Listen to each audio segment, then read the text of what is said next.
Hi అండి. అందరికీ నమస్తే. ఈరోజు ఈ వీడియోలో రెగ్యులర్‌గా నేను ఇంట్లో చికెన్ కర్రీ ఎక్కువ మసాలా యూజ్ చేయకుండా ఏ విధంగా చేసుకుంటానో చూపిస్తాను. ముందుగా నేనిక్కడ కర్రీ కోసం హాఫ్ కేజీ కాల్చిన చికెన్ తీసుకున్నాను.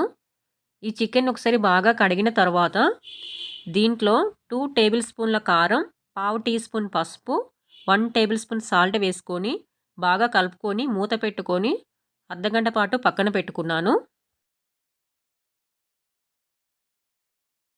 ఈ కర్రీ కోసం నేనిక్కడ 4 మీడియం సైజ్ ఆనియన్స్ తీసుకున్నాను. వీటితో పాటు మీడియం సైజు వెల్లుల్లిగడ్డ వలిచి లైట్‌గా దంచి పక్కన పెట్టుకున్నాను.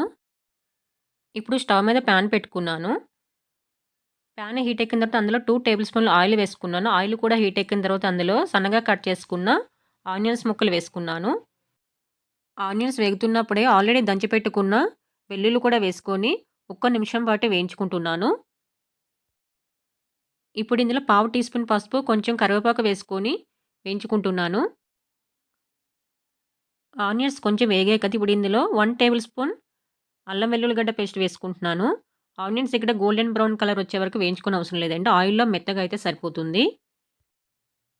ఇప్పుడు ఇందులో ముందుగా మనం కలిపెట్టుకున్న చికెన్ కూడా వేసుకొని ఒకసారి బాగా కలుపుకొని ఒక 10 నిమిషాల పాటు మూత పెట్టుకొని మంటని లో ఫ్లేమ్‌లో పెట్టుకుంటూ కుక్ చేసుకుంటున్నాను.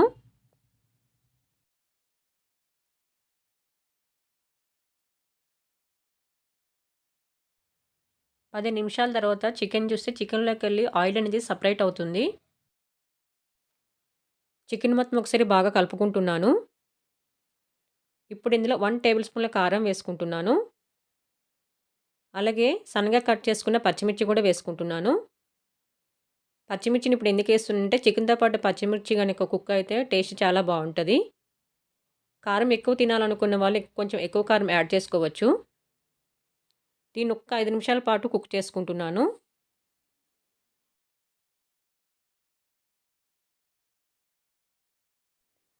5 నిమిషాల తర్వాత చికెన్ మొత్తం బాగా కలుపుకొని అందులో కొన్ని వాటర్ యాడ్ చేసుకుంటున్నాను. చికెన్‌లో ఎక్కువ వాటర్ వేయకూడదు. చికెన్ ముక్కలు కనిపించేటట్టుగా వాటర్ వేసుకుంటే గ్రేవీ మంచిగొస్తుంది. అలాగే సాల్ట్ సరిపోకుంటే కొంచెం సాల్ట్ కూడా వేసుకోవచ్చు. ఇక్కడ నేను 1 టేబుల్ స్పూన్ సాల్ట్ వేసుకున్నాను. దీన్ని ఇప్పుడు మూత పెట్టుకొని 10 నిమిషాల పాటు కుక్ చేసుకుంటున్నాను. 10 నిమిషాల తర్వాత మనం మూత తెరిచి చూసేటప్పటికి ఆయిల్ మొత్తం సెపరేట్ అయింది గదా!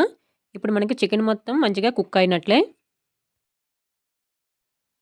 ఇప్పుడు ఇందులో పావు టీ స్పూన్ ధనియా పౌడర్, పావు టీ స్పూన్ గరం మసాలా, కొంచెం కస్తూరి మేతి వేసుకొని బాగా కలుపుకొని మూత పెట్టుకొని మరో 2 నిమిషాల పాటు కుక్ చేసుకుంటున్నాను.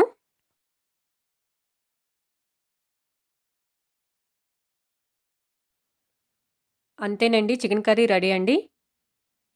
ఇప్పుడు ఇందులో సన్నగా కట్ చేసుకున్న కొత్తిమీర కూడా వేసుకొని ఒకసారి బాగా కలుపుకొని స్టవ్ ఆఫ్ చేసుకుంటున్నాను. చికెన్‌లో గ్రేవీ కోసం టమాటా వేస్తుంటాం గదా! అట్లా టమాటా వేయకుండా ఇలా ఒకసారి ట్రై చేయండి. ఈ విధంగా చేస్తే గ్రేవీతో పాటు టేస్ట్ కూడా చాలా బాగుంటుంది. ఇదేనండి ఈరోజు వీడియో. ఈ వీడియో గనుక మీకు నచ్చినట్లయితే లైక్ చేయండి, షేర్ చేయండి. నా ఛానల్‌ని సబ్స్క్రైబ్ చేసుకోండి.